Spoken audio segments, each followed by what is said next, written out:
Pokémon, a franchise that took the world by storm and defined the childhoods of many. It has only gotten more popular with time, but what was Pokémon like way back then? More specifically, how has competitive Pokémon changed over the years for those striving to be the very best? Now that is exactly what we are here to find out. In this series, Jeexx and I will embark on an adventure to be the very best, exploring through time and space to rediscover Pokémon's past formats. In each episode, both of us will bring two teams and battle it out in a best of 3 match, and the one who wins with both teams first is crowned the champion of the episode. We hope you enjoy this trip to Pokemon's evolution with us. Welcome to the Pokemon Progression Series, A Journey Through Time. The second generation, Gold, Silver and Crystal, based in Johto region, which itself is based on the Kansai region of Japan, capitalized on the resounding success of the first one and was actually supposed to be the end for Pokemon initially. Staying very similar, while also fixing many of the broken things present in the first generation, like partial trapping moves like Wrap Bind, Fine Fire Spin, balancing out the type chart with buffs to Ghost and Fighting and nerfs to Psychic, as well as some other changes, and splitting the special stat into Special Attack and Special Defense, among other changes. Still, the largest and most impactful were definitely the addition of 2 new types, Dark and Steel, as well as the addition of Held items, although the pool was still fairly small, as well as the addition of 100 new Pokemon. It also made crit chance now truly random instead of being impacted by the speed stat and added some very keen moves, some of them which included Spikes, Sleep Talk, Hidden Power, and Pursuit. And guys and gals, and welcome back to another episode of the Pokemon Progression Series and the finale of Generation 2. The reason why I'm wearing the exact same stuff as last week is because I'm recording this a couple hours after I recorded the ZU one, since we decided, because I'm going to be traveling, and realized that I'm not going to be here, that we would just double record the Generation 2 ZU and Generation 2 Ubers stuff. It's going to be, the dichotomy between the two formats is going to be really funny. But yeah, without further ado, let's take a look at what we're dealing with. And obviously we have the clause of like you needing at least 2 months from the current generation. In the first one, we have a Lugia and a Fortress, and in the second one, we have obviously Titar, Ho, and Celebi. I don't think I've been addressing that a lot, but I don't know how relevant it is. And for our first team, very risky, I will say. My lead is an Agility Baton Passing, what's his face? Jolteon, with Thunderbolt and Growth in addition to that. And the reason for these is our Mewtwo set. So I'll start with that. Our Mewtwo set is Barrier, Recover, Ice Beam, and Thunder. And this Ice Beam and Thunder are here to just give us the most amount of coverage possible. If there is, Hoa is the only non-psychic type Pokemon in Uber, so I feel like even though Psychic is Stab, I don't think Psychic does anything, because a lot of the stuff from OU2, like it does not take super effective damage from Psychic, so I would rather have the good old like Bliss Bolt coverage, the good old like Ice Electric story as old as time, special attack coverage of Ice and Electric. Barriers there obviously raise our physical defense. We obviously have like very good defenses and special defenses, but if there's one thing that like blows us up, it's any sort of explosion. And obviously with this set, like we're gonna struggle against something like Snorlax, which is actually really good in this here, so Barrier is there to help circumvent that, and then obviously Recover to give us longevity. And that's the reason why we have both Agility and Thunderbolt here. Agility is actually less important here, because obviously already by default, like the only thing speed tying with Mewtwo is gonna be Jolteon. But obviously, like being able to win the speed tie against Jeexx's Mewtwo is always very nice. But we can also Agility Baton Pass into other Mons. And why is my streamer mode not on? Sorry about that. It's been worse later. Usually it does it when by default when I have OPS open, but not this time. But Growth is something that we obviously just wanna pass over to Mewtwo, but Agility is stuff that we can pass over to other things as well, like getting Agility on something like Ho, obviously very good, because it means that Ho is now outspeeding the entire metagame. So Jolteon is here as a very risky lead, but obviously it's still the fast baton passer. Like we have a very bulky team. Like there's still stuff we can do, and obviously like it matches really well against both of the spikers. So if Jeexx ends up leading a spiker, and those are both also really slow, we can go growth and then baton pass, or even growth agility, and then we're faster, and then again baton pass into Mewtwo, and potentially just immediately win the game right there if he doesn't have a good answer to it. So that's what Jolteon is here for. Then we have Tyranitar, Rock Slide, Curse, Roar, and Rest. Rest is there to help like stall out PP from Mewtwo once again that doesn't have a fighting type move. And I was contemplating first going like Rest Talk, Rock Slide, and Curse. And I was also contemplating going Rock Slide, Curse, Roar, and Pursuit. But I think like I'm kind of making a meta call. I want to say that Jeexx is just not going to have a fighting type. So we don't really care. Like, and Pursuit trapping something like Mewtwo is nice, but it wouldn't do that much. So like we would rather just be able to Curse and infinitely set up on the Mewtwo than to hit it with a dark type move, because obviously like dark type moves being special still, like we would much rather use our attack stat than our special stat. So I feel like Rock Slide is just better to be able to sit there and just rather set up on the Mewtwo than actually threatening it with damage. And the Roar is there to deal with anything that's trying to set up on us. And oh yeah, that's the thing here. We're intentionally making ourselves, I think we talked about this literally, well, not last time, because this is going to be after the ZU episode, but we haven't recorded those yet, so I don't know what happens in those one. But I think in PU we were talking about the Roar stuff, and how if you try to roar your opponent and you're a lot faster, and then your Roar will just immediately fail. And we can still, like, by making us 208, like this gives us a good speed tier, but it helps us underspeed other Tyranitar, but also what was it? Was it for not Golem? It was a base 50 one. I'm drawing a blank here now. Yeah, I'm sorry, I'm drawing a blank here. But regardless, like, this gives us still a good speed tier and let us underspeed stuff and have also the slower Roar. But like I said, like the set is mostly just here. Like we don't need to threaten the Psychic type Mons. We are there to actually just set up on them. Like Mew might be scarier if it's carrying a fighting type move or if it's physical. But even though, like, if it's not carrying a fighting type move, we can just set up on it. If it's something like, even if it's something like Earthquake and Shadow Ball, which I feel like is going to be like probably a pretty standard one, then like we can still like pretty safely set up on it. And if he goes for a Swords Dance or two, like obviously being able to roar it away is really good. Tyranitar basically here, it's going to be really good in a lot of 1v1s. Obviously already covered Mewtwo. Then we have Celebi. Celebi is here basically just as a cleric.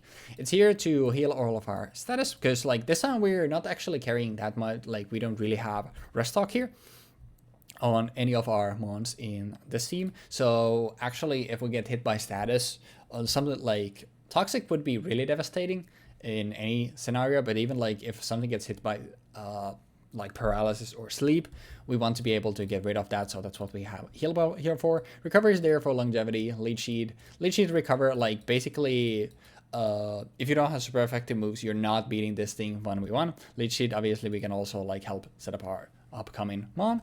And Psyche is just here because like I said, like Psyche doesn't hit a lot of stuff, and like obviously we can't threaten Tyranitar directly, but at the same time, like Tyranitar is probably not threatening us. So if we can Leech Seed it and then pivot into something else that can probably beat it, then we should be good. Psychic is mostly here to check other stuff, and like Celebi is not hitting super hard, and we would rather lean into the actual like bulkier aspects of it. And Psyche is just the hardest hitting move that we have, because obviously like Hidden Power, Grass is base 70, and Hidden Giga Drain, sorry, is base 60. So if we're gonna be clicking an attacking move, I'd rather it be something that actually hits hard. But like I said, we're not gonna be using this much. We're mostly like switching this in to pivot into something, getting some recovers, getting some leech seeds, and curing our team status. Other very bulky monsters that we have Ho-Oh. I was going between a Fire Blast and Flamethrower for a long time, but honestly, I don't even think it's the accuracy at this point. I want the PP for Flamethrower. We have Flamethrower and Toxic here, just to threaten any sort of status on things. We have Recover here, once again, to have Sustain for ourselves. And then we have another phase here with Whirlwind. Obviously, we have the Roar from Tyranitar, and then we have Whirlwind from Ho here. So this is just an extremely bulky pivot. Like, everybody knows how insanely bulky Ho is, obviously, in the more modern meta games, thanks to Regenerator. But even without Regenerator, like, this stat spread is absolutely insane, and anything that's not hitting us with the rock type move is not taking us out.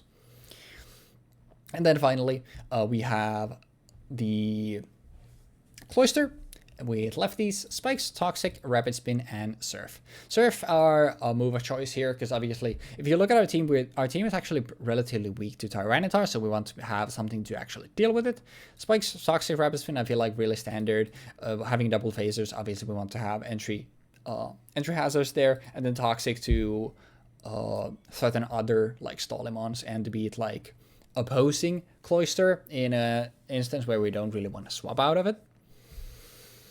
God, the more that I'm looking at it, the more I'm, like, enticed to have a grass type move just to have something for Tyranitar. But do I care about the Tyranitar matchup that much? Because, like, the thing here is, like, Psychic for Gengar on this is so nice. But because we don't really have other ways. Like, Gengar is actually another one that's really good against our team. Especially if it, like, thieves away something like Tyranitar's lefties. Like, it's gonna be so annoying to deal with. But at the same time, like, would I rather have Psychic for Gengar and obviously just Psychic as a more stronger option overall? Or would I rather have a grass type move? Because the thing is, I don't think we're still beating T-Tar. I'll think of that. I'm also getting hungry. I'm recording this relatively late. We'll cover the other team, and then I'll come back to it with my decision on Celebi. But for the other team, we have Fortress as just a very standard lead here.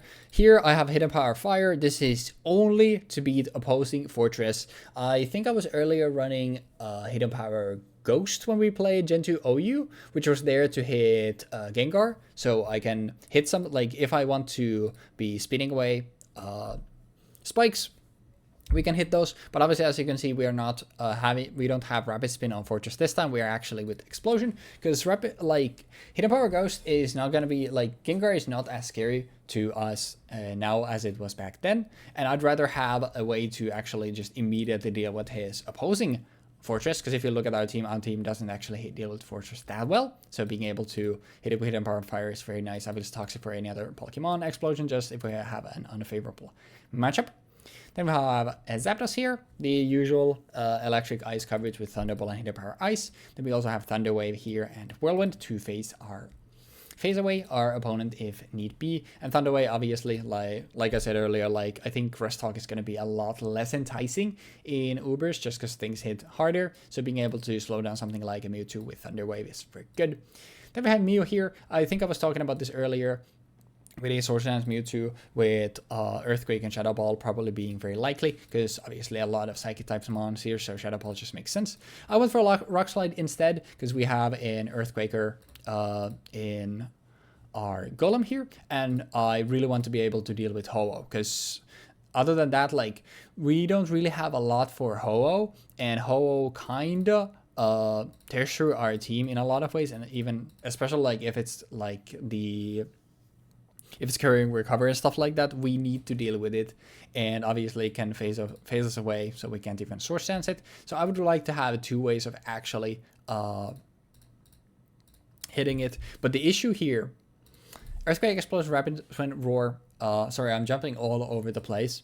The issue with running Rock Slide on Golem is we lose one of our moves here, and I was contemplating between like Explosion and Rapid Spin for Fortress, but the reason why we're carrying Explosion on Fortress, I was honestly contemplating it here as well as explosion on Golem here, is because if Jeexx also has Barrier Mewtwo, and you look at this team, Barrier Mewtwo is going to absolutely tear through everything that this team has. He will, like, Snorlax is the only thing we can do anything with, which is kind of also why we're running so many phasing moves and why I also want to roar in this thing.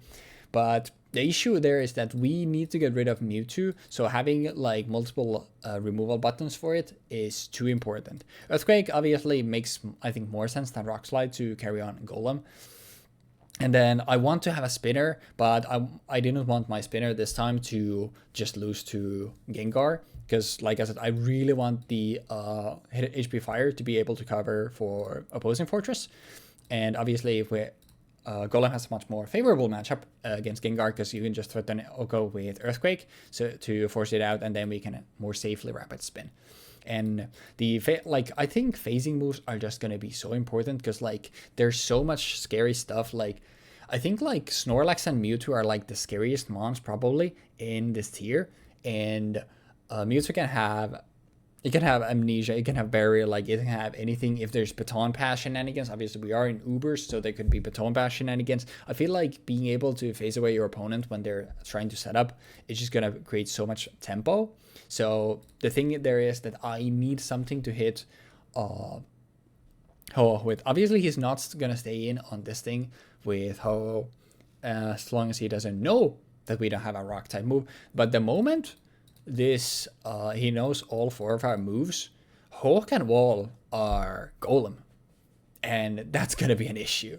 So we really need the Rock Slide for Mew for that. Sorry, that was a very long-winded segment on the movesets. Then we have just Lugia, Arbalest, Whirlwind, Curse, and Recover. Lugia actually a really potent sweeper here as well, because obviously in Gen 2, like flying type moves all being physical means that we can set up curses to actually boost our Aeroblast. And obviously the crits are not as wonky anymore as they were in Generation 1. So if we are +1 or +2 and we get a crit, it's actually going to do a lot of damage and not just remove our damage. Obviously having Recover makes us extremely tanky, being able to phase away opposing stuff, like for example something like Tyranitar. Obviously we don't deal well with this, so if Tyranitar is trying to set up Curse on us, we can just throw it away. And 106 HP stats, 130 defense, 154 special defense. Give this thing 1 or 2 curses, and if you don't have phasing, good luck. And then finally, what I've been talking about a lot, a Snorlax. Rest, Sleep Talk, Body Slam, Curse. Obviously, like it would be nice to have Earthquake here, but I think this set is just insane. Setting 1 or 2 curses and like these stats mean that we are unkillable. We're just permanently, we can get more rests. We're threatening a 30% paralysis at all times, and we're threatening huge damage. And like, once again, like Gengar can obviously wall us, but if we get rid of Gengar, like Snorlax can really easily just take over games in Gen 2 Ubers. And I honestly think like it's scarier than something like Mew or even stuff like Lugia, maybe even Ho-Oh. I do think like Snorlax and Mewtwo are like the premier threats in Generation 2 Ubers. But yeah, 17 minutes, that's a long time. Do I want to go grass move? Let me pause the recording. Let me just look one more time what's in Ubers and OU and just count like how much stuff do we cover with a grass move. I'll be just right back. Okay, we're back. Yeah, so I did some calcs with Celebi with using both, like comparing like Psychic and Giga Drain and Hidden Power Grass, and I've come to the conclusion that I'd rather just have Psychic. The thing is, like, we threaten obviously Chaos on stuff like Rhydon and Golem with a grass type move, but we do the same thing already with Surf from Cloyster. So coverage for that isn't really anything crazy, and I already closed it. But like the issue with Tyranitar is we're still not killing it. Like even with leftovers recovery, even after spikes, unless we roll a crit, like we're not even 2-hit KOing it with HP grass. Like with spikes up, like we're still not getting a, like, give me spikes. Like, even with spikes up, like, we have a 3-hit KO after lefties. Which is, it's not good. Like, I don't think you get enough from running a grass type move on Celebi. Because, like, you're missing out on, like, you're not getting any important KOs anyway. And you would get so much more tempo if you're just like, let me just throw a Leech Seed and just switch into something else. So, obviously, the team relatively weak against T-Tar.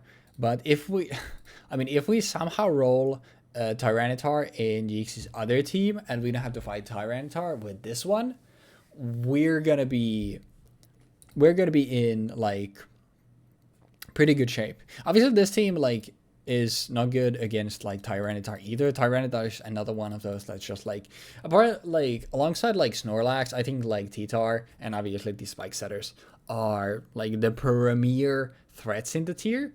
And maybe I'll end up regretting not having a better way to deal with Tyranitar in my team. I feel like something like a Restock Tyranitar with like, I mean, Restock Tyranitar with Curse and what's his face? With Curse and Rock Slide would actually be really good against my team. So as much as I would love to run them myself, I just think that there's a lot of other stuff that's too scary to let set up. So maybe this will end up biting me in the ass and I'll end up just solo losing to Tyranitar. But regardless, these are going to be the teams that we are bringing today. I say today, but this is going to be in far future. And if I end up losing to Tyranitar, make sure to call me a dumbass, because, you know, I deserve it. But thank you for watching the very lengthy Pokemon team breakdown, and I will see y'all, well, watch Jeexx's first, and then I will see y'all in the battle zone. Okay, so we're doing Gen 2 Ubers now. Gen 2 Ubers is... This shit seems kind of crazy, I'm not gonna lie. I was at a bit of a loss on what I'm gonna be doing. That I originally had two teams going. I had a team that had Cloyster, Lugia, Mewtwo, Tyranitar, Marowak, and Skarmory, with the idea being that I have Marowak in the back for Giga Sweeping once I've already like whittled everything down a bit. And the other team would have been kind of similar to my original team, where I had Tyranitar and Scizor in one team, but this time I was going to be running Scizor with Heracross for like Mega Horn and Hidden Power Fighting and Earthquake. That would have been to either use Agility or Sword Stance, depending on what I need, and then swapping into like Ho-Oh for a Giga Fast Ho-Oh that can just do shit, or a Giga Fast Umbreon with Return Toxic and whatnot, or a Giga Fast or Giga Powerful, whichever I happen to choose, Heracross. But I kinda decided against this and made two other teams, which are Cloyster, Mewtwo, Tyranitar, Suicune, Steelix, and Ho-Oh. Steelix is missing his leftovers. I made this just a couple of minutes ago, so I forgot to put these. Wait, Cloyster, Spikes, Ice Beam, Surf, Rapid Spin. Self-explanatory, no explosion. I think a Boom could be a good idea, but I would want to have a Spinner, so I have Boom on my Steelix instead. And then we have a Mewtwo, obviously, Thunder, Ice Beam, Self-Destruct, and Power. Another Boomer. I'm pretty sure this just one-shots. Right? This is just one-shot to Mewtwo. Mewtwo just one-shots Mewtwo with Self-Destruction. Unless I'm mistaken. It doesn't even one-shot. Holy shit. Maybe I should change this to Recovery or something. I don't know. We'll see. I'm just going Giga Ham. That's the main idea. Ice Beam could also be Blizzard, but 70% is kind of rough. I could also be running Thunderbolt instead. I'm not entirely sure if I want to do either. But yeah, I think if I'm gonna be gambling, I'll be gambling on one of these two. Ice Beam is pretty good overall, and like Thunder's just gonna be used against things that it just needs to hit against, pretty much. Like I don't think Suicune dies to Suicune doesn't die to two Thunderbolts. The idea is that if you can't land two of these, if you can't land two Thunders on this thing fast enough, it just it just rests and you're fucked. Okay. Oh, not that. Then we have Tyranitar with Rock Slide, Crunch, Earthquake, Hidden Power Flying. And Hidden Power Flying is here mostly just in case Weebfox happens to be running like a grass type into this or a or fighting type for some reason. I'm not entirely sure if he would be. Obviously, the more likely option would be like actually Heracross kind of makes sense. He can pull out his Heracross and use Heracross to try to get a 4x weakness on this thing, which makes Hidden Power Flying into the like expected Heracross. Not that bad of a choice. Suicune, Sleep Talk, Rest, Ice Beam, Surf. Earthquake, Curse, Explosion, Roar. EQ for just dealing damage. Curse for setting up if I expect my opponent to be swapping. And then Roar to just get anything that he swaps out into this thing out. But yeah, and then we have Ho-Ho with Flamethrower, Whirlwind, Toxic, Recub. I think this version of the team is a lot less interesting than the other one was. But the second team, I think, is rad. Fortress, Spikes, Rapid Spin, Toxic, Hidden Power Fire. Hidden Power Fire, 2 shots, Fortress. Right?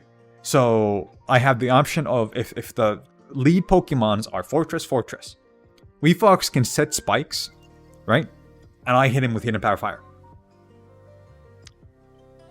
Now, I set Spikes. What does he do? Obviously, he's probably going to spin there, right? He would be spinning there. But there's also the possibility that I just HP Fire again, right? I can also set Spikes, and I can Hidden Power Fire immediately. And then if he's also running Hidden Power Fire, it just kills me. Possibly, but, you know, we'll see how that goes. I think HP Fire is really scary because of a lot of the steel types that exist in this, and also the fact that running Fortress into Fortress means that, like, HP Fire is really scary because of the 2-shot. Then we have Scizor. Obviously, I was going to be playing Scizor. This time, Baton Pass Agility is legal, so we're running Baton Pass Agility, Sword Stance, Hidden Power Bug. Hidden Power Bug because, obviously, it checks for, like, Mewtwo. I'm just going to double check how much damage does Mewtwo actually take to kill. Scizor, HP Bug, it's 50% or 46 to 55%, which means that after a +2, I have a chance of one-shotting. I have a 59% chance to one-shot, which is pretty big. But yeah, the main idea being Baton Pass into anything that happens to need speed or like power, I can use agility. Baton Pass, go into Marowak. Now, Marowak, very slow. Very slow, as we discussed this previously. But now, Marowak goes hard. He goes ham. This shit doubles its attack. It's got giga high speed. Does it actually one-shot? I don't actually know. Let me see. With +2 Thick Club, it does 50% to Mewtwo. It doesn't quite one-shot. But it's still strong enough. Still, I feel like this is pretty strong. Hidden Power Bug also does only 53%. But yeah. We'll see how this goes. We'll see where this goes. And obviously, if I +2 it instead, it will one-shot. And if I +2 it instead, I think it'll come out after Mewtwo's already attacked. So it won't take any damage for that. It can be used for decent pivoting. But yes. Then we have Skarmory with Whirlwind, Drill Peck, Rest, Curse. Very defensive, fairly stally, can do a lot of shit. Can use Whirlwind to switch things into Spikes, and then be using Drill Peck or Curse to just set up when he's going to be swapping out if he's going to be wanting to lose tempo. Whirlwind, Toxic, Recover, Hidden Power Grass. Again, two Whirlwinders to kind of prevent setup as much as I can. I assume Weebfox also going to be running Whirlwinders a lot, solely because of the fact that like, he's just not going to be wanting me to set up, right? I was originally thinking of complementing these two, kinda, with an Umbreon with Mean Look. Mean Look, Toxic, Charm, and Baton Pass. The idea being that I Baton Pass Agility into and then I Baton Pass into Umbreon. I Mean Look the Pokemon, then I Baton Pass into Marowak. Now that Pokemon can't leave. Presumably it's not gonna have Whirlwind, so I can just smack it, just hit it. But yeah, now I'm running Moonlight, Toxic, Charm, Return as a kind of stall option against Mewtwo, for example, because Mewtwo, obviously, if Weebfox happens to be running Psychic on it, which I think he probably is running Psychic, we'll see. I think this Pokemon can fairly easily tank that, right? Being immune and all that. But yeah, overall, I think this is gonna be a fairly fun set of games that we're gonna be playing. Anyhow, good luck with the games. I think we are, so... anything you want to say before we get started with these? For the video, well...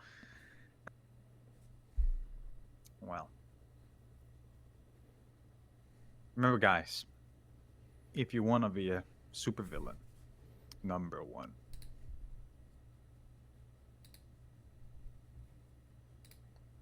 Is that it? That is all I have. That is all I have. All right. Then, a first in the series. There is basically nothing, I guess. I also know what to say yet. My brain is still fried from the last one, so I feel like it's gonna be hard to shift from the ZU stuff to this. But we will see how this goes, and I will see you after the games. Good luck. Best of luck to you, gamer.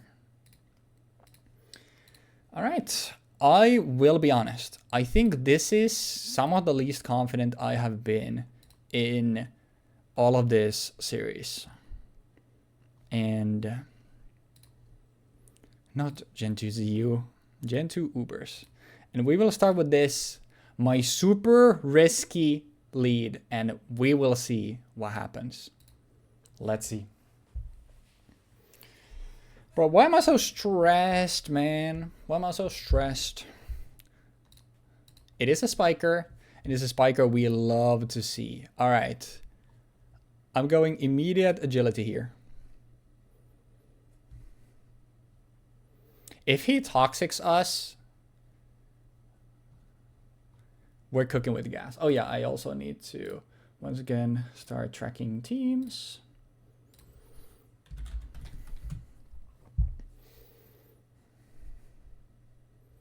Steelix. Probably gonna be a ground type move. Who do we want to pass this on to?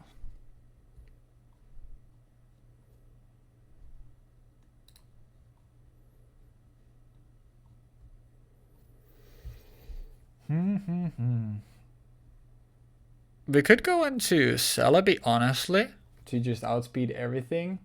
Or we could go into Hoa. But this is obviously going to have rock type moves.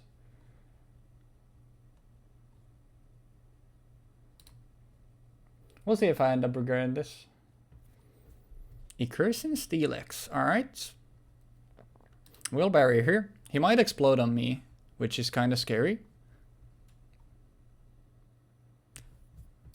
Dude. That's so fucking lame.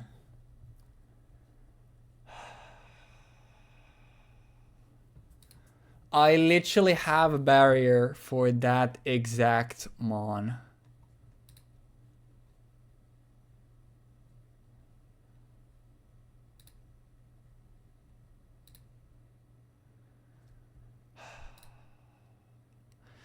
Not Mon, sorry, move. I literally have barrier in order to beat out explosion shenanigans or any.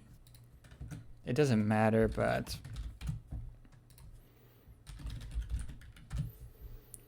maybe I can make myself feel a little better. Nope, it doesn't do jack shit.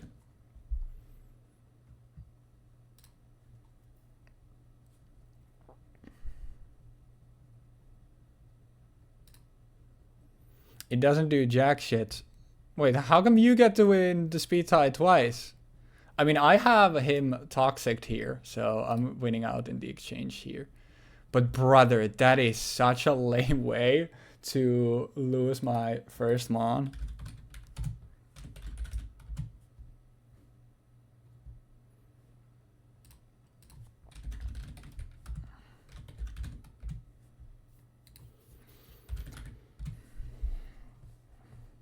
He's gonna have Thunder. Is he gonna have Ice Beam though?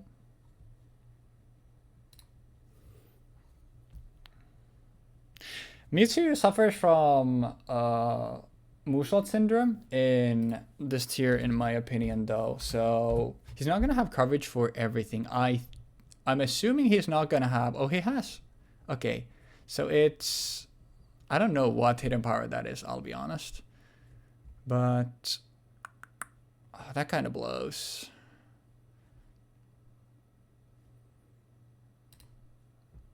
I will immediately rest and we'll see what happens.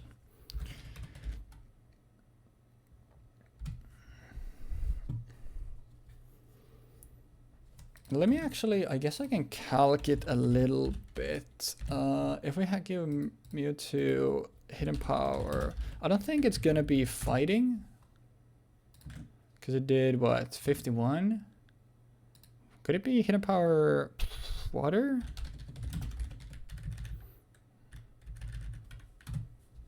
No, is it hidden power fighting? I guess it might be hidden power fighting then.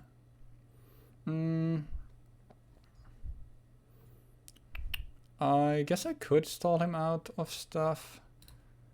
We'll see. Resisted. So it's fire or water or grass then, I guess.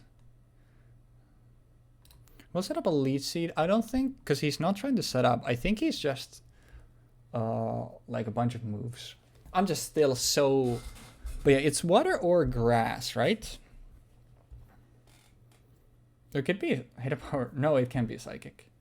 It's water, grass, or ground. Water, grass, ground. Could it be ground? No. He does have Ice Beam, though.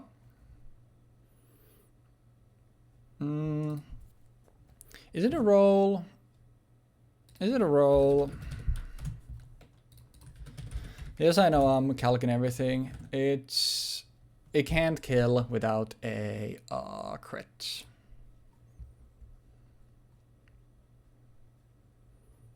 All right, then we have Ho. So I'm guessing it's actually gonna be Lugia and Mew in the other one for him as well, right? The thing is, how hard does he hit us with a flamethrower? Over half. But we're faster. I'm leech seeding. I'm not opposed to letting him out. Watch him crit me. I guess that like the position I am in, like I kind of deserve to get hits. But we don't know what the hidden power is yet. That doesn't matter because we have obviously the heal ball.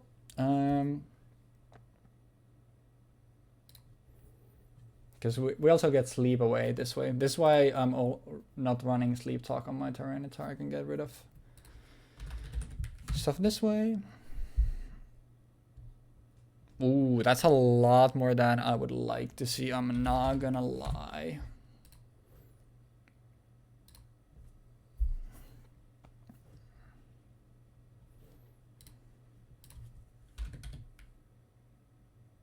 The issue here is that I get cooked if he crits. Like, that's the issue here. Like, I'm not in a winning position. I'm basically doing this because I don't have stuff that I can do that's better. But man, like, if we didn't lose Mewtwo to a 6.5% roll, we would be in such an insane position right now.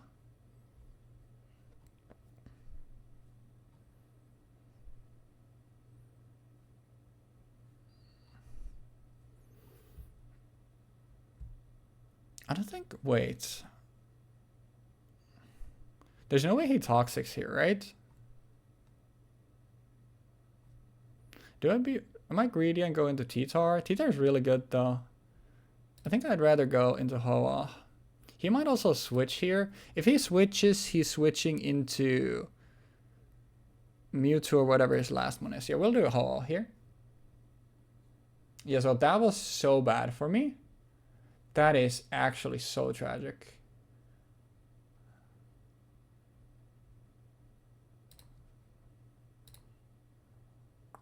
Do I go back? I go back. Dark type moves are going to be scary, but we do need to see this thing's moves anyway. Yeah, I don't think you ever like risk anything there, so that makes sense. He might have a dark type move, but we click lead sheet, whatever comes in. If he doesn't have his own Celebi, like, we're in pretty good spot. I wonder what the last one is going to be. It could be, like, Suicune or another, like, bulky water type. It could be, I guess, like, something like Snorlax, I think, fits on this team. All right, this...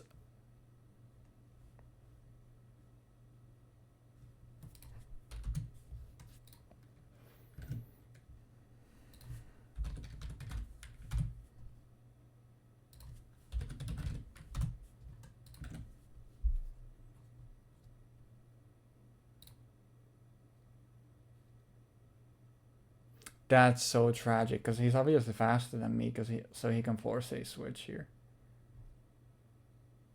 At least we hit it.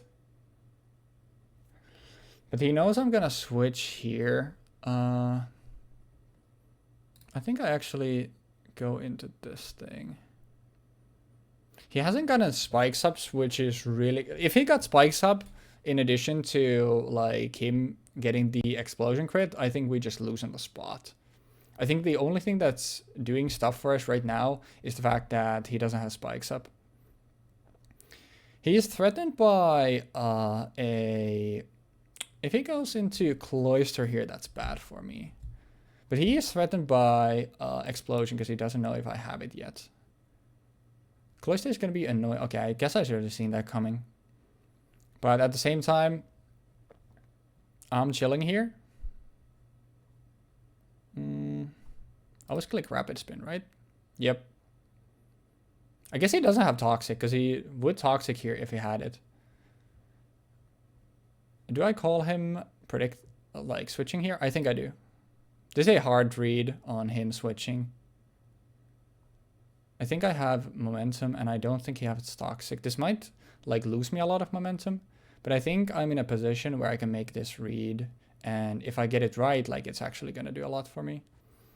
Toxic on either Tyranitar or Ho or Mewtwo actually. Fuck. That's a crazy play for him to make. I still think even if he switches here, I think I Rapid Spin here. It is Suicune, okay. Alright, we really want the Toxic on this thing. It's probably carrying an electric type move, I will be honest. But I'm just gonna be chilling here. I almost want a Rapid Spin, just not to... Because Surf doesn't do anything on this thing, right? Like, it's not gonna do absolutely anything. It's 10%. I hate showing him that I don't have a explosion, but I am winning this exchange. But now he has like a much easier way to switch into Mewtwo. But we do know all of his Mons now. It's Ice Beam and Surf, right? Yeah, that makes sense. Do we need this at this point? I think getting Toxic on this thing might be worth... He's gonna Thunder here, right? I think he Thunders here, but... I don't really have a good switch. Yeah, we do need to take that. That was obvious, but obviously, like I said, we don't really have a good switch into it. And... we go here, but we might just lose to this thing. I think I Rock Slide. I'm just... the explosion is gonna piss me off. Okay, we do get this thing down, so no spikes for him, assuming we hit. Thank you.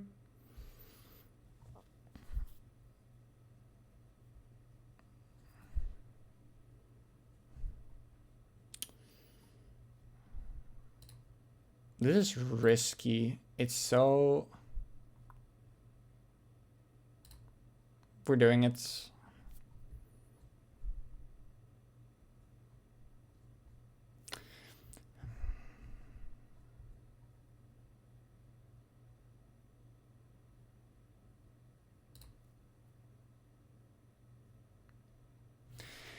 Yeah, I mean...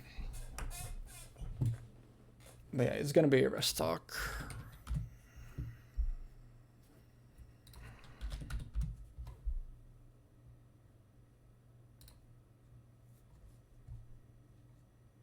And 2 turns of freeze.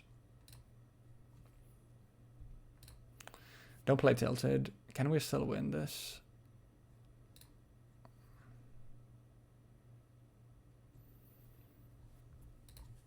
GG's RNG. Yeah, I mean, okay, I need a moment. Because I just lost to RNG. Like, it literally, I just lost to RNG. Whew, okay, I need just a second because I'm gonna be playing Tilted, so I'm gonna pause the recording for just a second because I need to listen to some healing music. Alright, I forgot that I can also just, you know, obviously mute the audio on my desktop, so you shouldn't be hearing this. But I'm listening to Chinese healing music as we're going through it, because that feels so bad. I got some good plays in. I played the Spikes game, I think, really well, but it just like 10% freeze, 6.5% explosion crit. Like, I think we played better, but I just lost to RNG, and nothing we can do about that. But yeah, I needed a moment. Let's see if we can get it to game 3.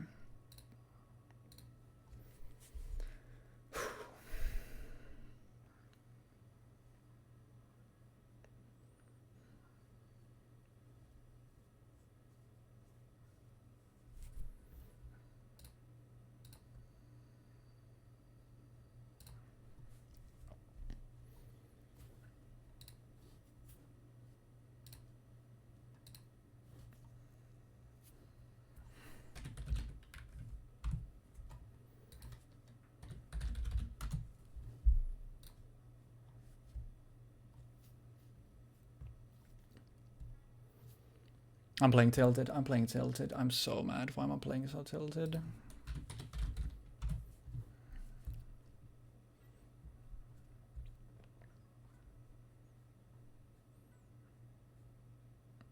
I'd rather get Spikes up.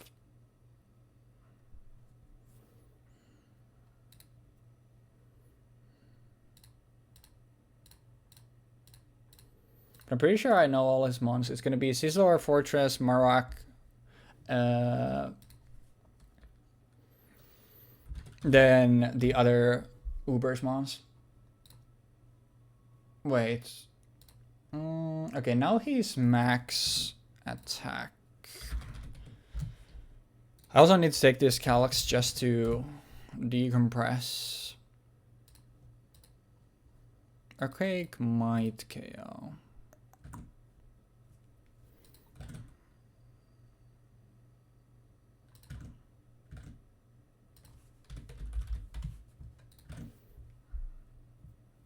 If I don't die here, this is fine.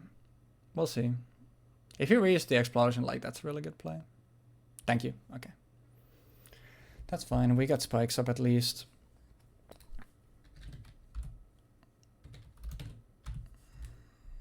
It's obviously a thick club.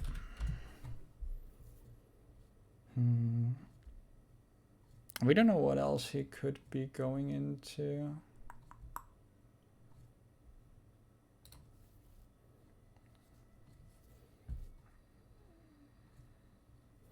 That's good for us. I could go Thunder Wave. I'm just Thunderbolting. But I don't think there's any world where he doesn't have Fortress. So I'm pretty sure it's like, it's Fortress, Celebi, Lugia, and Mew.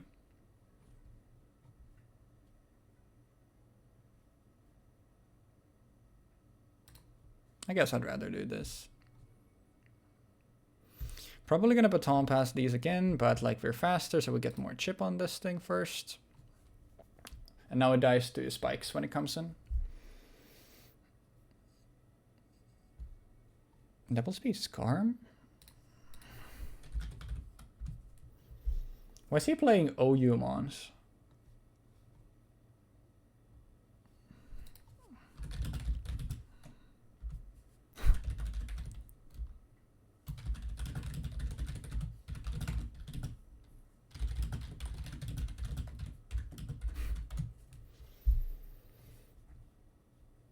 So, this is his Spiker, right?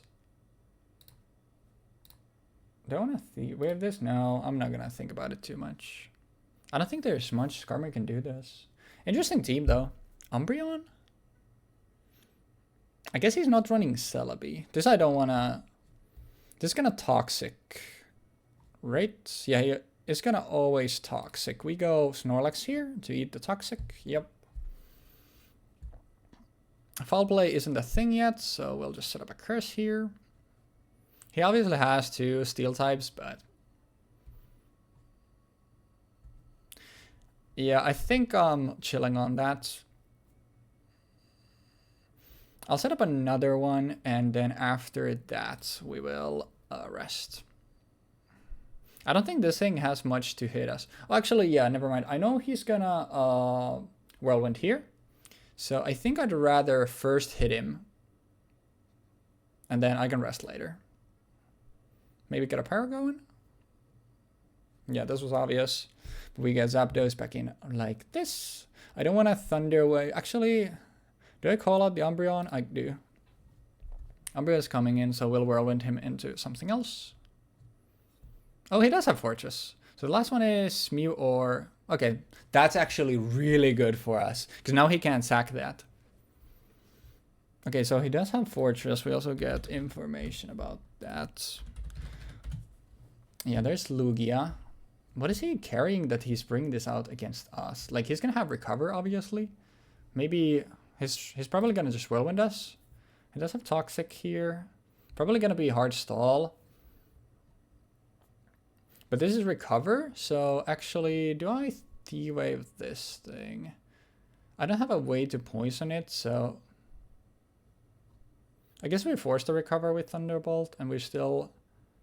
Nah, I'll Thunder Wave.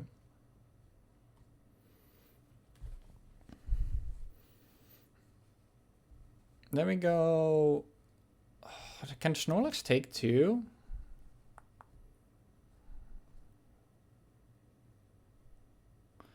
The issue here is I now used my status, and actually maybe I should have. Yeah, I don't have. Never mind. I forgot. I'm not carrying Toxic on Lugia.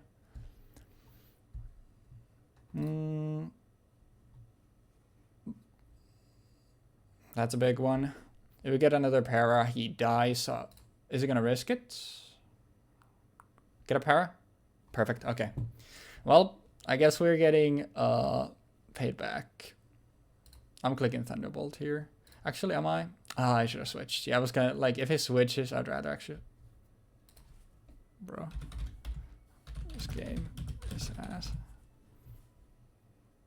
That crit doesn't matter. Like, we basically secured this. I have all of my Ubers Mons still sitting here. But still, that's so whack. It doesn't matter.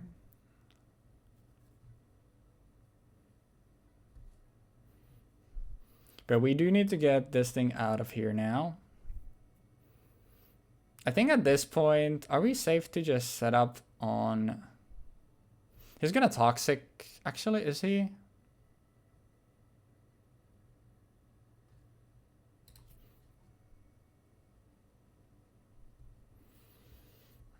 Toxic is gonna be annoying. Still, we need to make some calcs here.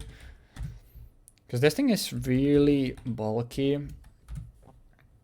How much is Aeroblast after, like... It's high crit chance. So I guess we set up one curse and then we just click Aeroblast because he's gonna Toxic here.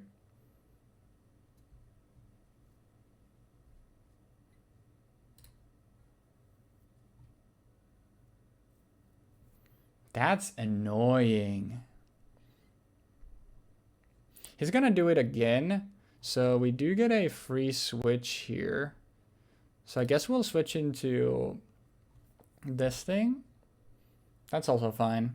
Because we get a free rest here now.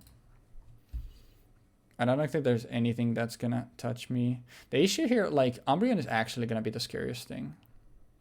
Oh, this thing is a curse as well.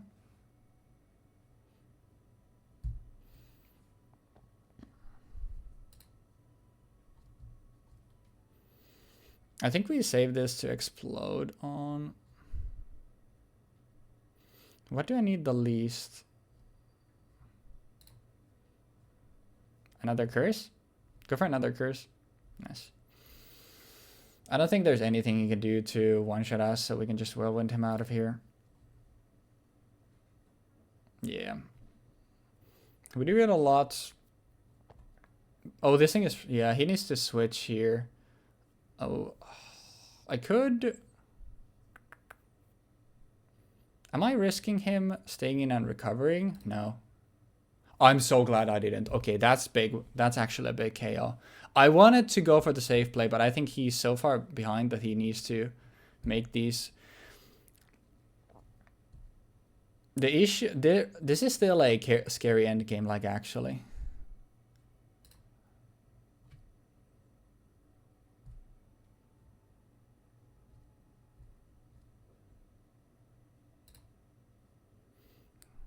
He might just... If I'm him, I'm just immediately whirlwind here.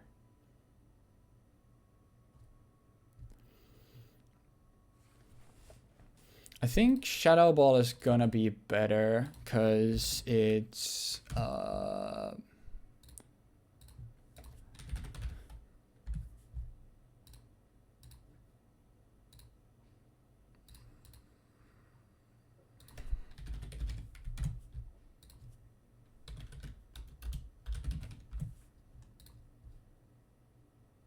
we do nothing.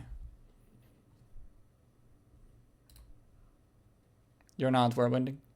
Fuck. Okay, this actually isn't that bad. Is this our best bet against this thing, actually? Just staying in here?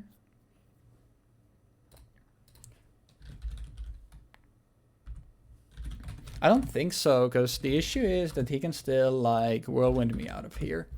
But we do get to burn both sleep turns, so I do need to get a... Actually, rest wouldn't be that bad. Let's get a para going. That's big.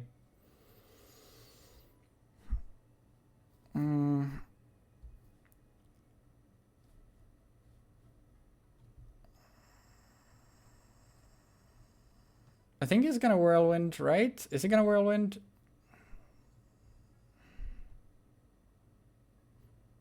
He's not gonna whirlwind yet. This is risky, but we'll see. He might whirlwind here. Okay, he does. I should have gone for the chip.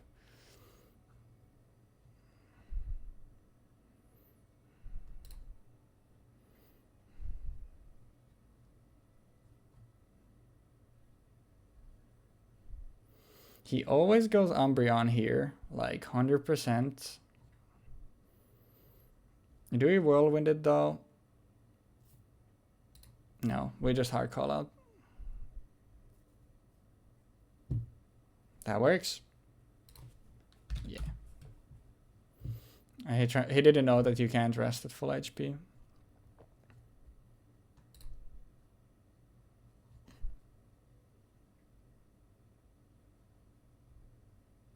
Oh, he's also whirlwinding. I see.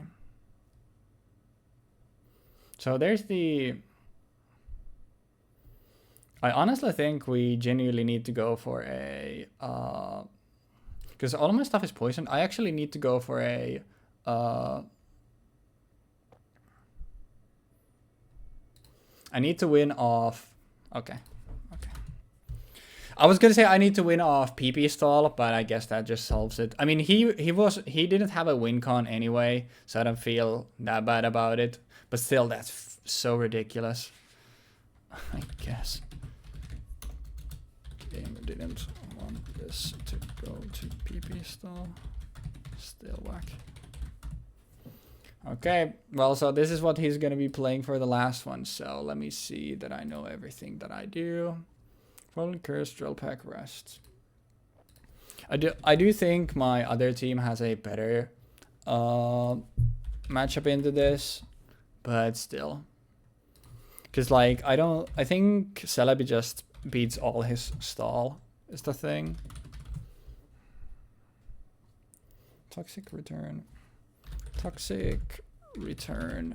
Charm, and I'm guessing the Umbreon is gonna be Protect on the last one, but we don't know yet.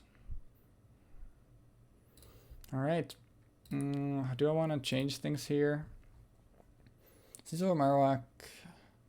Actually kind of like the Jolteon lead here.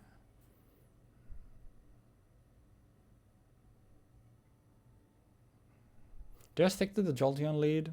I'll stick to the Jolteon lead. We'll see how it goes. It's whatever. But brother... Gen 2 has not been kind to us. Yeah, I need to change the... Hopefully I remember after this game too also.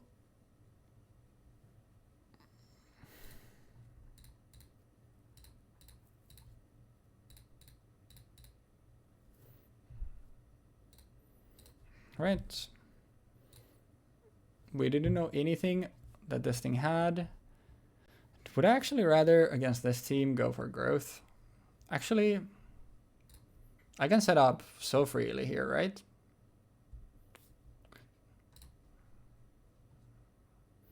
The toxic on this, like, wouldn't be that bad anyway, but this game might just be over. Actually, no. Fuck.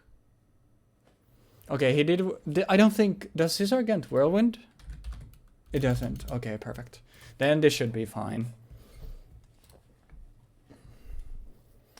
I need to go into something that kills Lugia and Skarmory both. It's Mewtwo every time.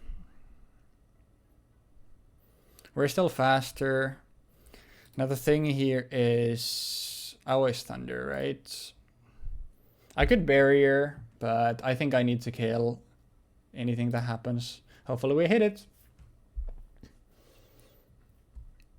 Because even if he goes Marowak, it doesn't matter. I kill it with Ice Beam afterwards. But yeah, if we hit our Thunders, this game should be a lock. Because both of his Whirlwinders die to a single Thunder. Actually, I don't know if Lugia does. But it's not gonna appreciate it, and then we can kill it with... Actually, depend on what it goes into. That is really greedy.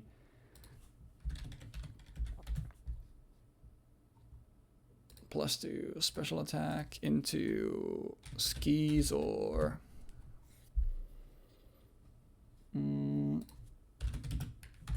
Ice Beam does still enough, right? Yeah, Ice Beam still kills.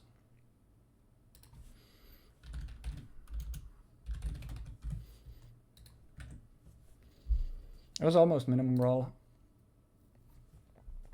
He needs to go Lugia here in Whirlwind.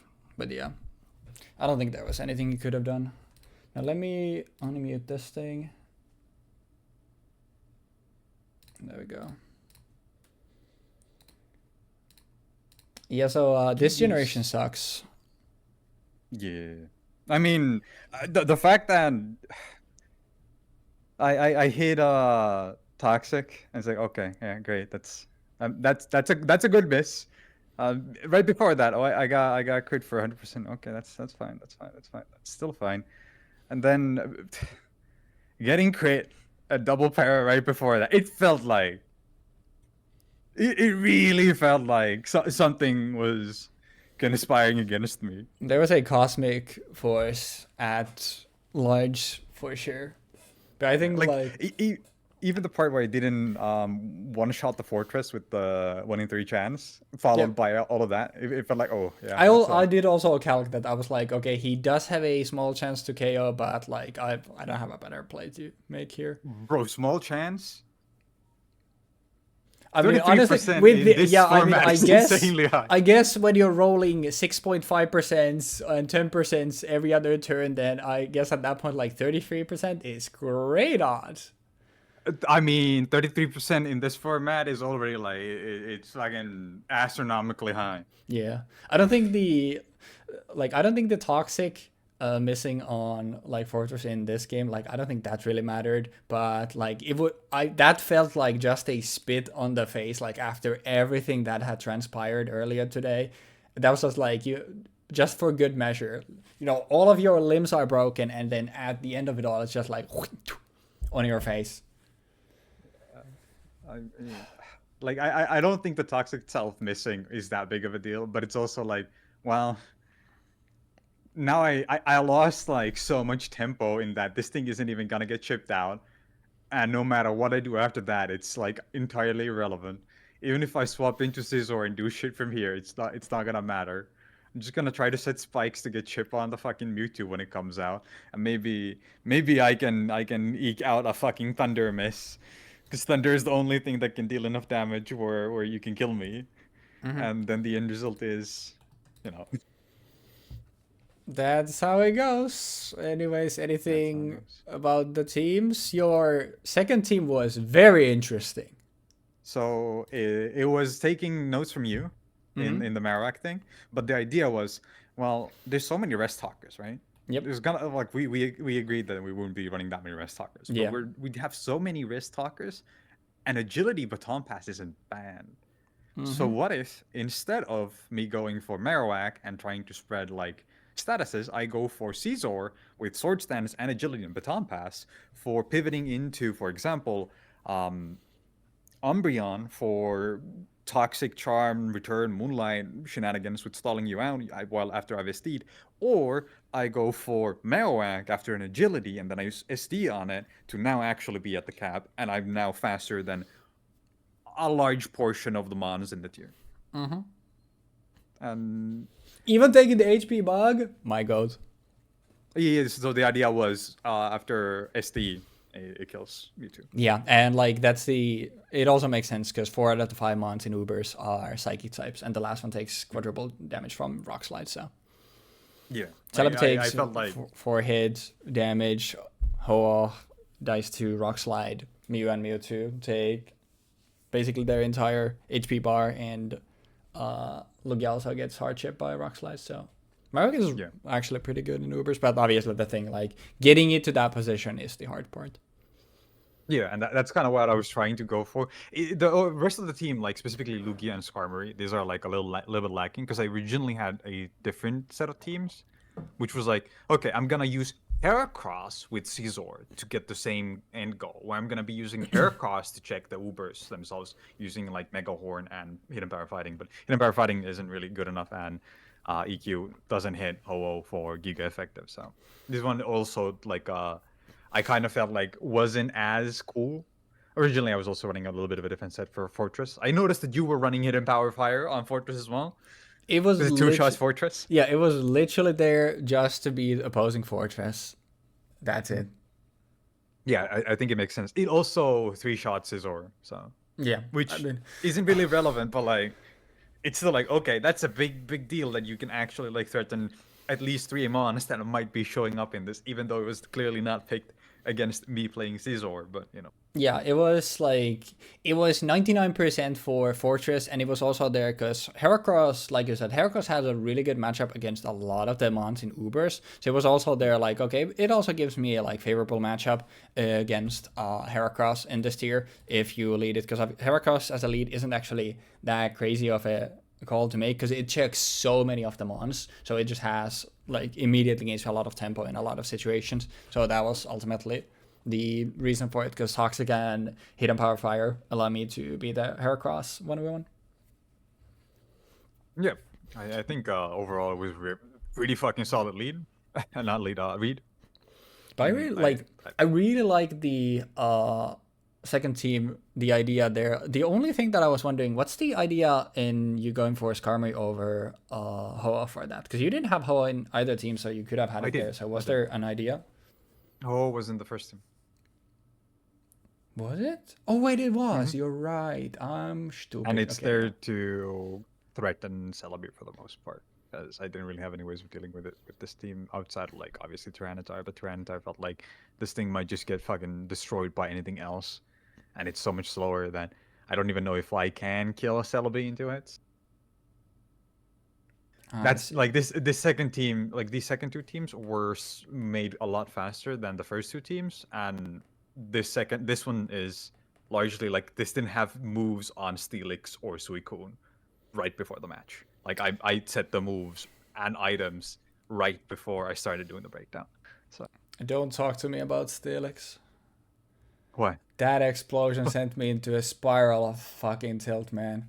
I should have. I will apologize for that. I should have let you know after the first game. The reason why I took some time was I was so tilted. I busted out the Zen healing Chinese music, and I just sit here meditating for a little bit.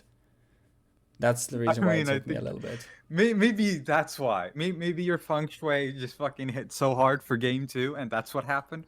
Karmic justice, as I said. We'll go with Bro that. literally next to me.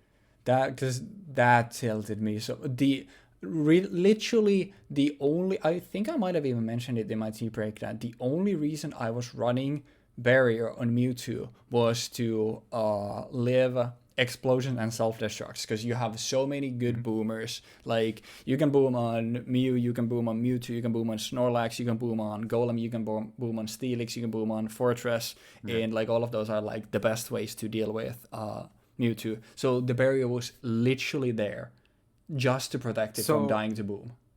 When I saw the barrier, my fucking eyes widened like, this motherfucker actually holy shit. Because I clicked curse, knowing that you were probably going to be swapping out, and you wouldn't be, obviously wouldn't be staying in. And I figured, okay, curse, boom, kills anything. If it's Mewtwo, it dies, right? It just fucking blows up. Yeah. And, well... Yeah, after barrier, it was 70%, I think.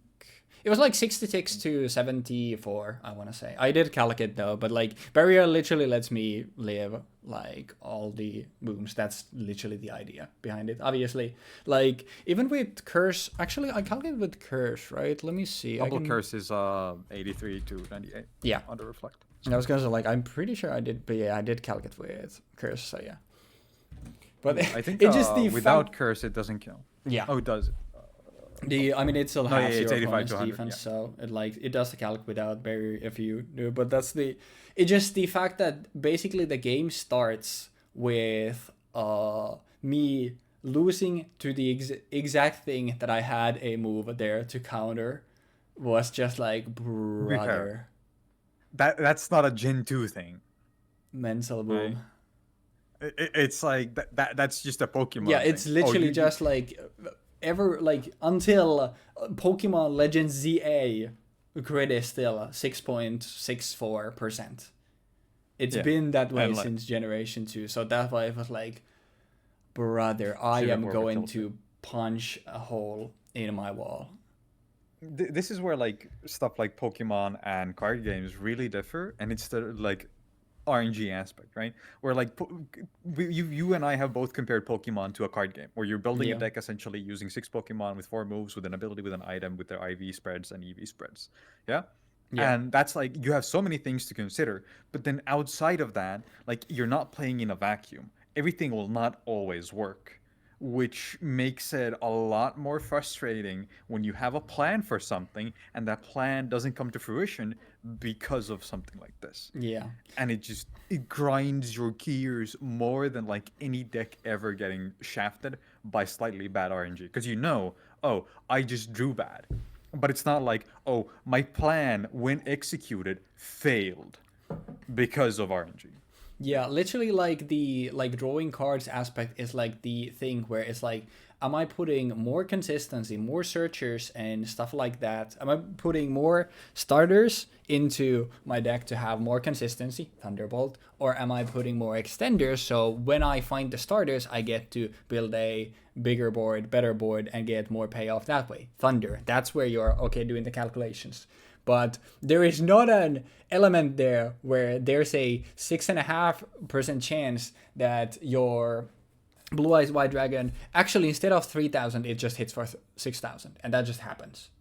And it also ignores spell traps while it does that, because that's what crit is. It ignores status changes, and it just doubles your damage for that. And it's like, because like we've talked about it before, where it's like, in this instance, like, you literally, when we were last week for YouTube Frogs, earlier today for the Twitch Frogs, we were talking about like Thunder versus Thunderbolt, which is like, Thunder is more inconsistent, but you literally need it for some matchups, and you're willing to take the risk for that. That's a risk you're taking. Yeah. But crit is just something you can't account for that in team building. Yeah.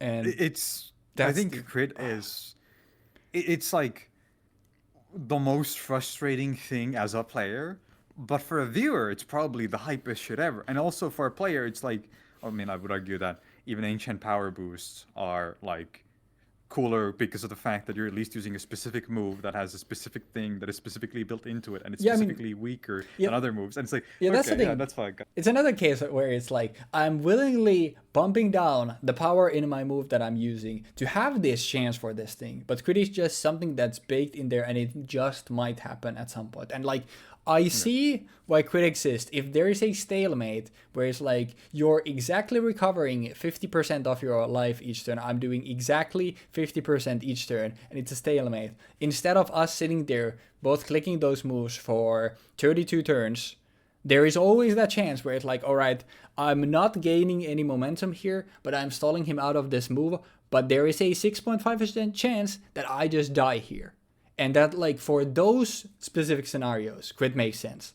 But unfortunately, the times when those crits show up are way less frequent than I think other stuff. Yeah. Earlier for Twitch viewers, earlier today and last week for the YouTube frogs, the Mantine situation. Yeah. Where I was on Mantine and you were into a duo and you get a crit on the double edge. That's a perfect example of like, this is kind of a stalemate right now, where more likely than not, the Mantine will never die to this duo. But if a crit goes through, the Mantine gets swept off and you just have free reign after that. Yeah. And that's like, okay. In that situation, the crit feels bad to get hit by, and it like completely shifts the momentum of the game. But at the same time, that's the situation crits are made for. Like, that's why they exist in this game. Yeah. It's not for, oh, I'm gonna click boom under my curse against this Mewtwo to kill it, and to kill it with the crit. Yeah, that's the thing. I feel like it's just, the thing is, crit is always gonna feel bad if like unless it's the 5th time in the row when the same move has been clicked, and now on the 5th time in a row, the crit happens and breaks the stalemate. It's like, all right, that was bound to happen. That's when it feels justified. And not like, all right, we do something and the first thing that this guy clicks now crits. And that's what hurts. Yeah. Only weird one. Unfortunate that this is how we go out on Gen 2. Yeah, but in a way... So finally, it's kind of poetic. Villain number 1. Different. Last time Scizor was there representing Ichigo's theme. Now it was Robbie Rotten's theme. What about the other team? What was the naming conventions there? What do you mean for both of these? Yeah, there's one. I just took the whole opening of. Oh, I see. So both were. I see. Okay. Yeah. Now listen closely. Here's a little lesson in trickery. This is going down in history. So be a villain number 1. Yeah, for my first team, obviously, you probably figured it out. Borderlands 2, the playable Vault Hunters. For the other one, there wasn't like really a theme. It was basically Lugia's song is a banger, so I wanted to name Lugia his song. I was running Mew here instead of Mewtwo, so I just put Tears of Light there, because like those alongside Oracion are my 3 favorite songs from Pokemon. And then the rest of it was like, all right, I have 2 musical themes here, so whatever. We'll call Zapdos the choir and Snorlax the preacher. You're preaching to the choir, and then we have 2 round objects, so they see me rolling, they hating, but instead you hating, because it meant I wasn't sure. Like when I was reading those names, I was like, what are these? Like, I straight up did not pick up on the second theme at all. I didn't even know that Lugia's name was meant to be a reference to his theme. Yeah, but yeah, it was. That's cool. Those are the only 2 that actually, but the rest was like, all right, it loosely fits the other stuff. But a lot of my stuff was like very basic. Lugia was a setup set. Mew was physical. And I think like Jolteon was the coolest part about my team, because like it's kind of neat that both of us went for a like baton pass set here. I had obviously like baton pass, and growth was the best thing to go for. Ultimately what I decided on like this thing was like agility. Obviously Jolteon and Mewtwo are the fastest monsters. They're the only like you could play shit like Voltorb. You're never gonna play, not Voltorb, Electrode. You're never gonna play shit like that. So 130 is gonna be the speed stat to beat. And after an agility, that means that Jolteon outspeeds everything, which means that I basically in most matchup, I just get a super safe agility baton pass at the very least.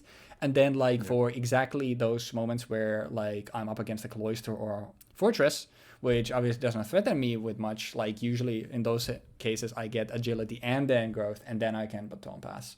And that was the idea there. But like I think the like interesting parts about like 3 mons that didn't have moves that you would have maybe expected. Tyranitar was not carrying a dark type move, Mewtwo was not carrying a psychic type move, and Golem was not carrying a rock type move at all. That's kind of surprising. I was I did not expect Tyranitar to not be running a dark type move, because I think like this is the only good mon in this entire generation with a dark type move. So the idea that it's really funny where like when I watch the thingy back where it's like my Tyranitar against your Mewtwo ally, and I go like, okay, well I don't have a dark type move, but he literally can't touch me unless he's running a fighting type move for coverage, which I don't think he's doing. And then I immediately get hit by hidden power fighting. I'm like, well, I feel like a fucking jackass now. So because the idea with Tyranitar is that I don't have a rock type move, but I have roar to beat anything that's trying to set up on me. I have a curse and rock slide to hit basically everything for neutral, and I'm not carrying it's basically there to always win out against Mewtwo, because like Mewtwo can't, unless Mewtwo has setup, which I think like would be pretty risky to run by itself, like actually go set up on Mewtwo and not baton pass it on it. The rest is there to basically just always PP stall it out, and also because I was carrying Heal Bell on Celebi, I didn't feel the need to have a sleep talk, because if I rest and then I switch out, I can just wake it up with Heal Bell on Celebi. We're nasty, dude.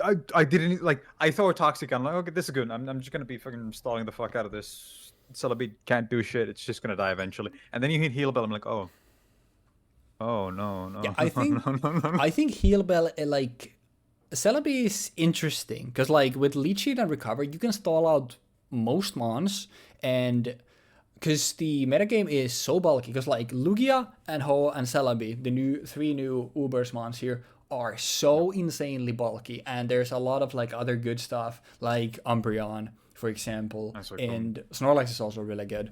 I actually think like Snorlax is also one of the best mons in the tier.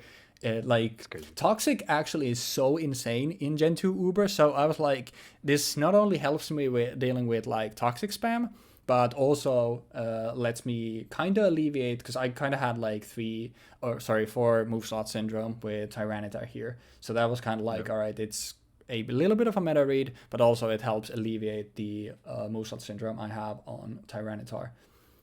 I think it's really interesting how toxic hasn't been a factor in any of the tiers below this, because the race talkers are so rampant. So the fact that toxic actually like felt like, oh, this is a pretty good choice here. Like most of these mons might be running recover over rest, so they're not going to be able to get rid of it. So I'm just going to be putting toxic on at least 1 mon on each of my teams. I think I had 2 in the other team. Yeah, I have it on Lugia and I have it on Umbreon. Yeah, bro. Yeah. Umbreon was the MVP of that team. Like I do think like when it got to the like end game, I do think, because I just had so many more mons, and Zapdos was the only one that didn't have like a recovery move out of the stuff that was toxic or could be toxic. I think it was like Still Curtains, and the crit basically just like sealed that game. But still, like it was gonna be a still long end game still to navigate Umbreon. And obviously Umbreon only gets better in future generations thanks to new moves. It's like the fact that it can eventually gain a dark type move is pretty fucking good, for example. Yeah. Because fuck, Gen 2 dark types are not eating good, man. Originally, I was actually thinking of running like a baton pass set with mean look toxic baton pass charm. That's cool. And the idea would have been to go from Caesar after agility and then like go into Umbreon, hit mean look, and then baton pass forward to Marowak, and then just fucking baton pass chaining is really like neat. I think baton pass chaining is like what ultimately like usually got it banned in like later generation. I want to see Sun and Moon was notorious for it and got it banned, but like later generations, obviously, like as we get to more modern generations, like we will encounter way more stuff where baton pass is just straight up banned, because it is insanely powerful. Yeah, like as a pivoting move, like later on, pivoting moves themselves become like really good, and the payout, like the return you get for using a pivoting move is like you get to deal damage on top of pivoting. But I would even argue that not dealing damage and passing on any kind of buffs you've gained is just too broken for any format where you're one-on-one. Yeah. Like Ninjask is already a really good example of this, right? Ninjask giving you speed boost. You can just click on a fucking sword stance and immediately baton pass next turn. Yep. You just gave your Pokemon half an agility and a sword stance. What Yeah. the fuck? Yeah, like that's the thing. You give Ninja Sash, you have a speed boost, and you have SD. You literally, there is nothing your opponent can do to you getting +1 speed, +2 attack immediately, which is insane. And to answer even if they Claude's try question, dark types are probably the worst they'll ever be in Gen 3. So unfortunately, no, they need the physical special split, but like Gen 3, sorry, dark types are probably the worst there ever be. It's partially because of the fact that psychics themselves are pretty weak and they exist to balance psychics. So you just kind of run into a situation where you don't have anything to care about. Like you're not good into anything in particular. Yeah, exactly. Wow. Everything else is just good for you. Were you running a psychic type move on Mewtwo? No. Okay. I felt like it's kind of pointless because we have Umbreon and Tyranitar, and it's like, well, I'm wasting a move slot if I do this. So I'm just gonna run Thunder Beam, Ice Beam, Self Destruct, and hit him Power 5. Yeah, that's what my idea there as well, which is like, all right, so out of the 5 Ubers, 4 of them are psychic types, and then there is Hoa, which you hit super effective for Thunder anyway. Then like after those, like the probably best ones in the tier are like Tyranitar and Snorlax. And Snorlax is the only one out of that entire bunch who you would actually want to run a psychic type move for. So like not worth it. Yeah, I don't think it. Which is kind of interesting because like we went from Gen 1 Ubers, which is like a me click psychic, or I guess Gen 1 in general, to literally the maybe strongest mon in the entire tier doesn't even want to run a stab move, which is kind of fun. It's crazy, but I think that's kind of cool. Yeah, because it opens up like more options for it, and it feels like, okay, this is the perfect coverage mon. Like this is literally the coverage mon. Mm-hmm. Same as me, right? Yep. It has the highest special attack, I think, right? Yep. Just outright the highest. Oh, it's the same as no, yeah, 154. Yeah, like if one Pokemon is gonna have every single one of these moves, yeah, this thing, 100%. I ain't gonna bother getting coverage on like Cloyster or Ho-Oh. Yeah, I feel like Hidden Power Fighting, it was pretty good because it was like, it was default over 50%, right? So I always two-shot. Mm-hmm. But, well, not always. I think there's a range where I don't two-shot after Lefty's recovered. But it's still faster than Tyranitar.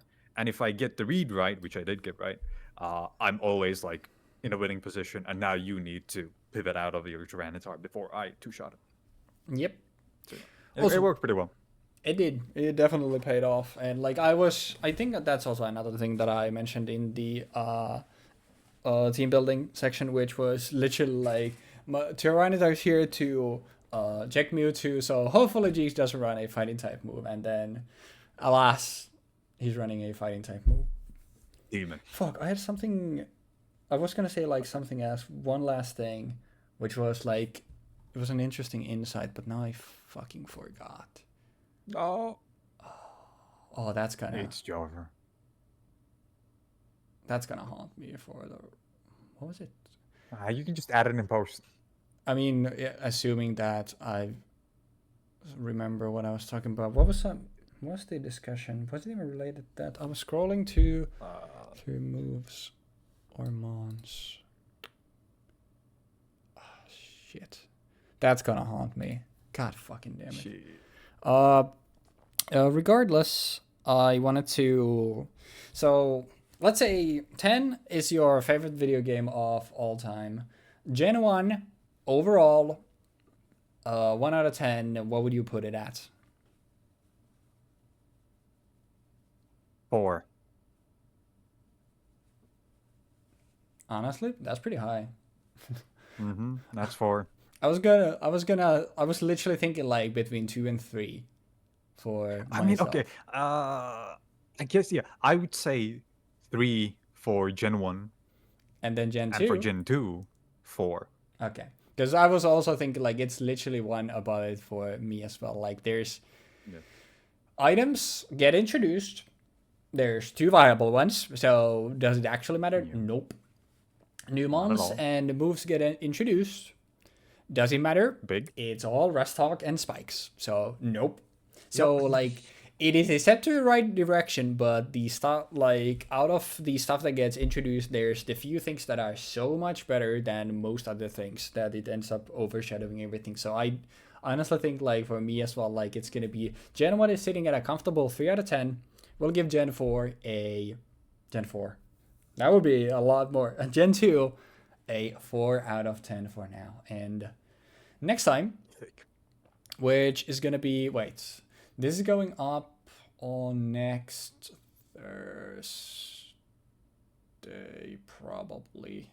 Mid next 20th? week and then mid that week. Okay, yeah, so we should be having weekly uploads for this one going still comfortably. Maybe, hopefully. But for the Twitch side, you'll actually get to chill and not have to bear my excruciating voice for the next No! How can this be? day. Probably 2 Sundays, actually. Because I'm probably coming back Holy like on the following Monday, but I don't know yet. Hell, yeah. But We're gonna get to play video games, guys. finally, some real video games. But say some more collective thoughts. I want 1 more minute to think. Like I just remember it was such like I was so happy that I like got because it was such an interesting insight that I wanted to say, but now I lost it. So I want 1 more minute to hopefully it come back to me, and if it doesn't, then we'll just let it be lost to time. So, Cloudy brought up a good point. It speaks so much to the appeal of the core concept that even with all the problems of Gen 1, it was such an amazing experience for kids that they became obsessed and made it the biggest thing in the world. I think that's a very good point. Like considering everything about Gen 1, right? As like an actual game where you play against your friends, it's not very good. But actually playing the like core game of it and enjoying the core concept of it, it's a really solid like product overall. It's still a tech demo more than anything. It's still like, just proving that oh we can do this. This works as an idea. But like when you go to Gen 2, the actual core game of Gen 2 is absolutely astonishing, right? Like as a single player video game, Gen 2 is such a big upgrade from Gen 1, whereas in the competitive scene, arguably it's just a minor step forward. But you can clearly see how they were improving upon both aspects. So going into Gen 3, you can already kind of feel like, okay, we have a direction now.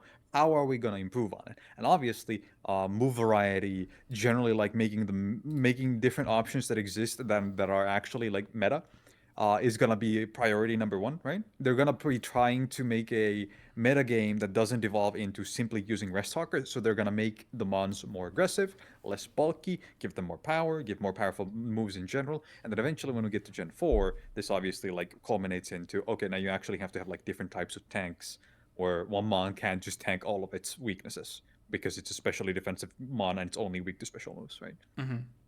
And I'm really excited to be playing Gen 3 soon because it's like, dude, just the idea that I'm gonna be playing a fucking Gyarados or anything and it's just gonna go and intimidate, bro. Abilities are a Intimidate. big one. Like abilities are so huge, and I'm so excited for it. And we also get some more items, so it's not just gonna be all leftovers, which is also really neat. Yeah. Also, Glitchy brought up a good point. Here comes effort values. Yes, sir. Like we can have different Pokemon. Like just not just moveset and items, but like our Pokemon can have different stats, and we won't just be able to be like, oh yeah, so this is max speed, right? Oh yeah, this is max attack, right? We can actually be like, okay, so theoretically I should be able to one shot this, but it might be bulkier than I think. That's actually the thing. Like the best thing about Generation 3 are it's gonna be our the viewing pleasure of the Pokemon progression series is gonna go up because instead of looking at a calculator 30% of the episode, you actually get to see more of the actual battle because calculations are way less reliable now. Yeah, 100%. I was genuine. It's really cool. I don't think it was PU, but it was one like mid Gen 2 episode where I was genuinely considering banning calcs, but like I don't think it would make sense because like No. you could always calc before shit beforehand, and like it's still a quick thing to do. So I don't think, and it's like if you're actually playing competitive Pokemon, it's actually a like big integral part of it. So I don't think it would make sense ultimately, but it was a thought that crossed my mind. But yeah. Unfortunately, Did you manage to remember? No, it's the only thing I remember. It was a cool insight, but Unfortunately. I remember. Hell I was looking at Golem. I remember it was something to do with Golem. I was looking at Golem. It came up. I'm so happy after for the Twitch viewers last week, for the YouTube viewers 2 weeks ago, we were talking about if both players attempt to use a pivoting move, the one that is attempting to go first will fail, which happened with Golem and Lugia. Like a fucking parrot right after. Yeah, it was really really funny, but like I guess it didn't. I mean, yeah, I guess it was better for you because I was gonna swap after that anyway, because obviously, like I said, I didn't have a rock type move on my Golem, so like my moves for Golem were Earthquake, Explosion, Rapid Spin, Roar, and the only thing that obviously does anything to Lugia is Explosion, which I am not going to do. So, but regardless, but yeah, that is the thing, and I'm really happy that after we talked about it, in the PU episode, it actually ended up showing up, and it's like, oh yeah, there it is, the thing that we talked about. It's cool when stuff like it's that. Crazy. Crazy how this time we're talking about these things and they actually happen like naturally instead of me talking about things that could happen and then they actually happen. That's crazy. I don't know what's causing that, but yeah, it's almost as if this guy is Nostradamus. And no, guys, we are kayfabe, bro. Yeah, but like for Pokemon, we are always doing the team breakdowns before the matches actually happen. Yeah. For some other stuff, who knows? No. You can only find out what is going on with Rey Mysterio if you turn up to twitch.tv/Jeexx live every Sunday. Wow, it's crazy that this Jeexx guy knew that his Raikou was going to get destroyed in battle, and then he would use Astrograph Sorcerer from his hand to recover Raikou from his deck. How did he know that would happen? Insane insights. He's such a knower. Damn. I do my best. Also, Glitchy brought up a good point. DVs get changed to IVs, right? In Gen 3, which means that they go higher, and they're generally like, if we were actually playing the games, they would be infinitely more annoying as well, arguably. And then natures get introduced. Yep. Which is also something that like you can't really tell no matter how you look at it. Like if you look at it, you're like, there's nothing to tell me if this thing is bulky, fast, or like attacking harder. Yeah. It's basically like you can make assumptions because in some cases, obviously, it's more obvious than in others. Like you would probably not be running an Adamant Fortress with max attack, but you could. And the cool thing is that especially in that thing, you would never expect that. So if it comes up, it's really cool. So like Eevee's abilities and more items, I think by far the most creativity that we get in team building is going to be thus far in Generation 3 and even more heightened when it goes to Generation 4. And like the biggest shakeups when it comes to like just the team building process is those two generations. After that, it's more normalized. So Generation 3 is going to be the first step we have for like a lot different of a team building process, and Generation 2 like 4 expands on that, but like still the similar concepts apply. But still, like, we're definitely entering, and I do think, like, if you ask most people, like, Generation 3 to 5 is probably what most would tell you is the golden era of Pokemon, so. We will see what sort of RNG fests ruin that experience for us. But that is... Oh my god. Very excited to see how they managed to fuck that up. Yeah. But that's not You gonna be... don't have any double battles in Gen 3, by the way, right? Gen only 3, Gen 4 onwards. Gen 3 will have doubles OU. So... Oh, okay. So the thing that gets introduced now... So we have... Thus far, we've had both for... this is the last thing I'll say, because this is... long. I don't want to keep you any longer because I've already been here for 5 hours just creating content for the Twitch, youtube.com/user Weebfox. Yeah, this is why you guys should go over to Jeexx's Twitch. So, hey, like, imagine someone shows up and it's like, hey, I'm here from Weebfox YouTube. Oh! Speaking of YouTube, Jeexx. That would be sick, by the way. Jeexx, we made it. Yesterday, I got an email. Hey, do you have the Weebfox YouTube channel that has 305 subscribers and 395 views? And it was like a way to earn passive income. We made it. We got our first scam YouTube business contact. That's how you know now. That's how you know you made it. You received the first scam email. So guys, awesome. Pendulum Evolution has 3 views on it. Please, it's Pendulum Evolution. Guys, do not watch a Pendulum episode. Actually, honestly, I think the most beast mode thing that we can do is make sure that the episodes that I win have like a okay amount of views, and the ones that Jeexx crushes are sitting at like 2. I think that's kind of beast mode. Dude, I mean, that's how it is, kind of. Like, I will say though, if like given the intro that I had in the Dino Smasher Fury structure deck, it makes sense that nobody wants to watch that shit, and you shouldn't. It's dog shit.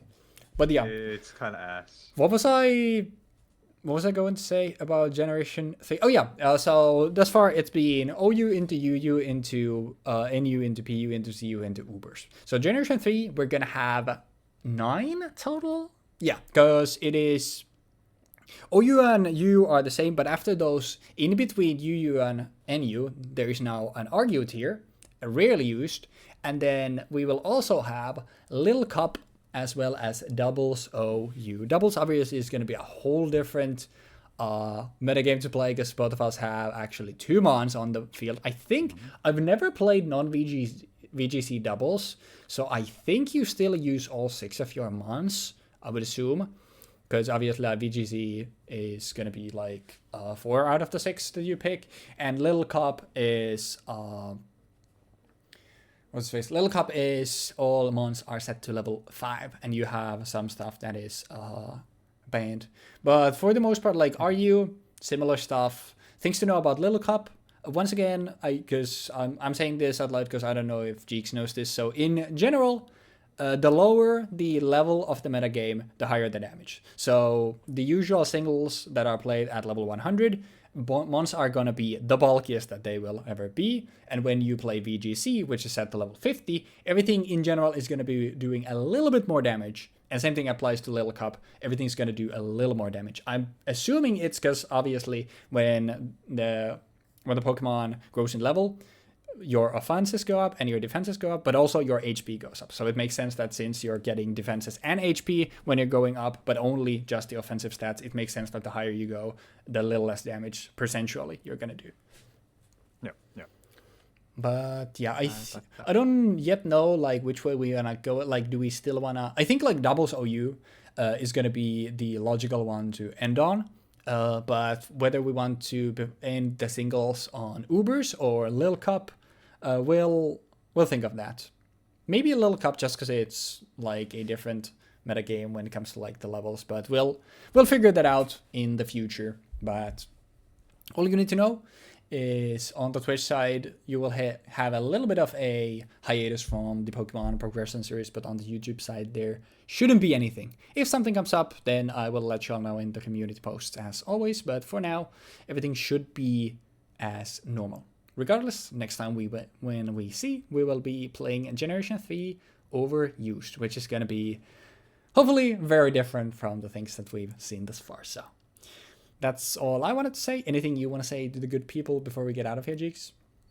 Okay, guys, so I'm running Bennett with Protect Facade, Curse Shadow Ball, with max attack EVs, and max speed EVs, some bulk, 4 bulk, and then 31, 31, 31, 31.